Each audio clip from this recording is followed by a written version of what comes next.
ශ්‍රී ලංකාවේ සිවිල් යුද්ධය අතරතුර මානව හිමිකම් උල්ලංඝනය කිරීම සම්බන්ධයෙන් වක්කිය යුතු බවට පවසමින් ශ්‍රී ලාංකිකයන් සිව් දෙනෙකුට එක්සත් රාජධානිය විසින් සම්බාධක පනවා තිබේ.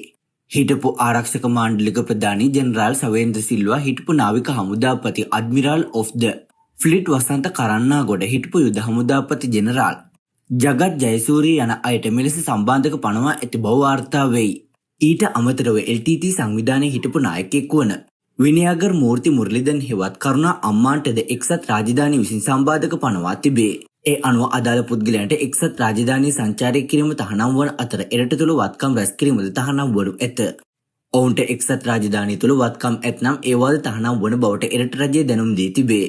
ශ්‍රී ලංකාවේ පැවති සිවිල් යුද්ධය අතරතුර නීති විරෝධී ඝාතන ඇතුළු මානව හිමිකම් උල්ලංඝනය කිරීමේ චෝදනාවට මෙම සම්බාධක පනවා ඇති බව එක්සත් රාජධානී රජයේ නිල වෙබ් අඩවිය වාර්තා කර තිබේ.